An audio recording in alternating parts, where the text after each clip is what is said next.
नमस्कार जय जगन्नाथ शुभ सकाळ मु आपणମାନଙ୍କ ପାଇଁ ନେଇକି ଆସିଛି ଆଜି ସକାଳର କେତୋଟି ଗୁରୁତ୍ୱପୂର୍ଣ୍ଣ ଖବର ସେଥିପାଇଁ ଭିଡ଼ିଓଟିକୁ ଶେଷ ଯାଏ ଦେଖନ୍ତୁ ଆଉ ଆମ ଚ୍ୟାନେଲରେ ନୂଆ ଥିଲେ ସବସ୍କ୍ରାଇବ୍ କରି ପାଖରେ ଥିବା ବେଲ୍ ଆଇକନକୁ ଅଲରେ ସେଟ୍ କରିଦିଅନ୍ତୁ ଯାହାଦ୍ୱାରା ଏଇଭଳି ନୂଆ ନୂଆ ନ୍ୟୁଜ୍ ଭିଡ଼ିଓ ଆପଣ ସର୍ବପ୍ରଥମେ ଦେଖିପାରିବେ ତ ଚାଲନ୍ତୁ ଡେରି ନକରି ଭିଡ଼ିଓଟିକୁ ଷ୍ଟାର୍ଟ କରିବା। ଆଜିର ପ୍ରଥମ ଖବର କାଳବୈଶାଖୀ ପ୍ରଭାବରେ ଖରାରୁ ମିଳିଛି ସାମାନ୍ୟ ଆଶ୍ୱସ୍ତି 6ରୁ ବଢ଼ିବ ତାତି। कालबैशाखी प्रभाव विभिन्न स्थान में तापमात्रा ह्रास पाउछि 2 दिन पर ताती पुणी बढ़ प्राय 2 ରୁ 3 डिग्री बढ़ीपे।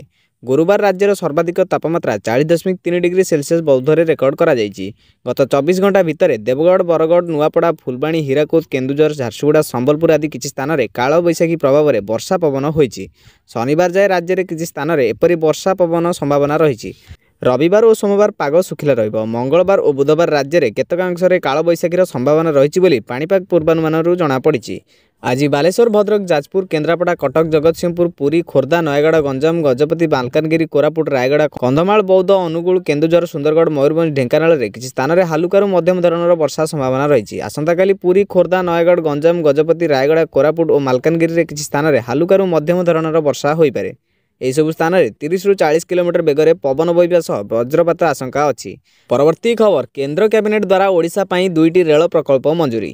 केंद्र सरकार को अर्थनैतिक व्यापार संपर्कित कैबिनेट कमिटी आज सारा देश में 4टी रेल प्रकल्प मंजूरी करथिबा बेले सेतरु 2टी प्रकल्प ओडिशा पई उद्दिष्ट। ओडिशार एही 2टी प्रकल्प पई मुख्यमंत्री मोहन चरण माझी प्रधानमंत्री नरेंद्र मोदी को धन्यवाद जणाइछन्ति।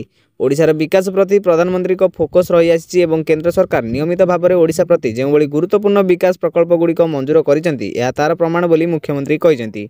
प्रधानमंत्री मार्गदर्शन में ओडिशा निश्चित भाव देशर एक ग्रोथ इंजिन भाव विकसित हेबो बोली मुख्यमंत्री मत देइछन्ति। मुख्यमंत्री मोहन माझी रेल मंत्री अश्विनी वैष्णव को मध्य धन्यवाद देइछन्ति। एही 2टी प्रकल्प हेउछि संबलपुर जरपड़ा तालचेर अनुगुल तृतीय और चतुर्थ लाइन एवं झारसुगुड़ा शासन संबलपुर तृतीय और चतुर्थ लाइन। संबलपुर जरपड़ा प्रकल्प पई 3,917 कोटी टंका विनियोग हेबाकु थिबा बेले झारसुगुड़ा शासन प्रकल्प पई 1,187 कोटी टंका विनियोग हेबो। उभय प्रकल्प पई 5,104 कोटी टंका विनियोग हेबो। एही मल्टी ट्रैक प्रकल्प गुड़िक द्वारा संबलपुर अनुगुल और झारसुगुड़ा जिला गुड़िक रेल परिवहन क्षेत्र में व्यापक गतिशीलता आसिबो। एही प्रकल्प गुड़िक रेल परिचालन को सहज करने सहित भिड़ ह्रास करिबो। प्रधानमंत्री को पीएम गतिशक्ति जातीय मास्टर प्लान अनुसार मल्टी मॉडल संजोग पई एही प्रकल्प गुड़िक कार्यकारी कराजिबो। परवर्ती खबर सीबीएसई पक्षरु नुआ सिलेबस घोषणा 10म और द्वादश श्रेणी पई लागू हेबो। केंद्रीय माध्यमिक शिक्षा बोर्ड पक्षरु चलित वर्ष शिक्षा वर्षरु नुआ सिलेबस घोषणा करा जायछि। नुआ सिलेबस केवल 10म और द्वादश श्रेणी पई लागू कराजिबो। पाठ्यक्रमर ढांचा को भिन्न करिबा और दक्षता संपन्न शिक्षा सुजोग को व्यापक करिबा एहर लक्ष्य रखा जायछि। सीबीएसई 10म श्रेणी पिलांक पई उक्त सिलेबस रे 3टी दक्षता संपन्न विषय मध्यरु गोटे को बाध्यतामूलक करा जायछि। सेतिरे कंप्यूटर एप्लिकेशन सूचना प्रजुक्ति विद्या किंबा आर्टिफिशियल इंटेलिजेंस रहिछि। सेहिपरि इंग्रजी और हिंदी रु गोटे को भाषा विषय भाबे चयन करिबाकू पड़िबो। परवर्ती खबर कार्ड शुभारंभ करिबे नड्डा। एप्रिल 11 रु राज्य में आयुष्मान कार्ड लागू। आसुजी खुशी खबर आउ मात्र गोटे सप्ताह तापर राज्य में आरंभ हेबो आयुष्मान भारत कार्ड। एप्रिल 11 तारिख में ओडिशा रे आयुष्मान कार्ड रो शुभारंभ हेबाकू जाउछि। एथिपई ओडिशा आसुचंती बीजेपी राष्ट्रीय अध्यक्ष जेपी नड्डा। 10 तारिख राति रे भुवनेश्वर रे पहुंचबे नड्डा आउ 11 तारिख दिन आयुष्मान भारत योजना रो शुभारंभ करिवे। एथिपई जोरदार प्रस्तुति चलीछि। किछि दिन पूर्व एने सूचना दैथिले स्वास्थ्य मंत्री मुकेश मालिंग। से कहिथिले खूब शीघ्र राज्य रे लागू हेबो आयुष्मान भारत योजना। आईटी इंटीग्रेशन चलथिबा बेले खूब शीघ्र एही कार्य शेष हेबाकू जाउछि। ओडिशा रे प्राय 3.5 कोटी लोक एही कार्ड रे सुविधा पाई परिबे बोली कहिथिले स्वास्थ्य मंत्री। एने स्वास्थ्य मंत्री मुकेश मालिंग कहिथिले खूब शीघ्र राज्य रे लागू हेबो आयुष्मान भारत योजना। राज्य रे एही योजना लागू पई आईटी इंटीग्रेशन और कार्ड प्रिंटिंग काम चलीछि। एथिपई समय लागुछि। 34तम राज्य भाबे ओडिशा रे आयुष्मान भारत प्रधानमंत्री योजना लागू हेबाकू जाउछि। ओडिशा रे प्राय 3.5 कोटी लोक एही कार्ड रे सुविधा पाई परिबे। सरकार को द्वारा धार्य सीमा भितर अर्थात चलित आर्थिक वर्ष ही राज्य रे लागू हेबो आयुष्मान भारत योजना।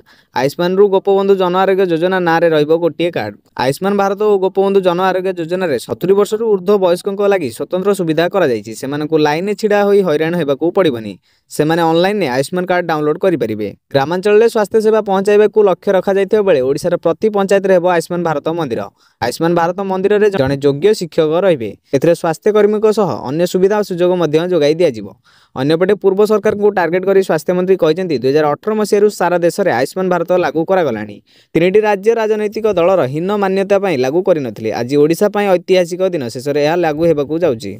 परवर्ती खबर अनिर्दिष्ट काल पई लोकसभा मुलतवी सरिला बजेट अधिवेशन। संसद सरिला बजेट अधिवेशन अनिर्दिष्ट काल पई मुलतवी हेला लोकसभा। गृह को अनिर्दिष्ट काल पई मुलतवी घोषणा कले लोकसभा बाचस्पति ओम बिरला।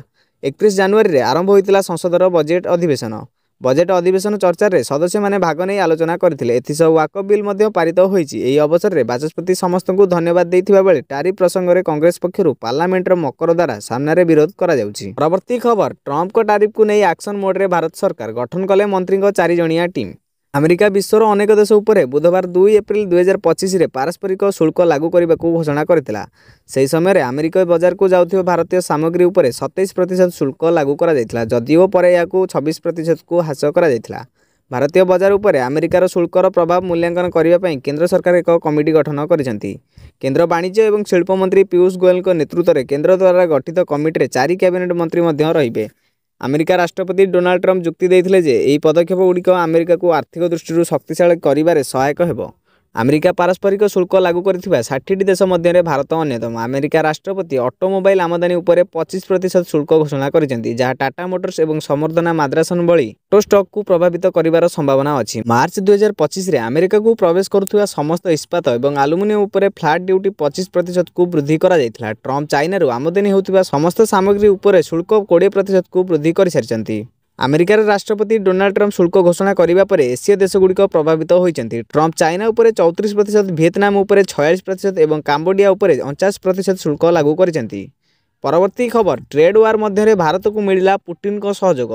अमेरिका द्वारा शुल्क वृद्धि मध्य भारत को तार बंधु रूसियार समर्थन मिली। रूसिया राष्ट्रपति पुतिन भारत को निवेश पर सर्वोत्तम देश भाव में वर्णना करिसेंती। से कहिसेंती जे भारतीय अर्थनीति रे निवेश लाभदायक एवं स्थिर। पुतिन को यही बयान एपरी समय आसी जेतेबेले 2 एप्रिल रे अमेरिका राष्ट्रपति ट्रम्प अनेक देश उपरे नूतन शुल्क घोषणा करथिले, जेउथिरे भारत उपरे 27% शुल्क लागू करा जायछि।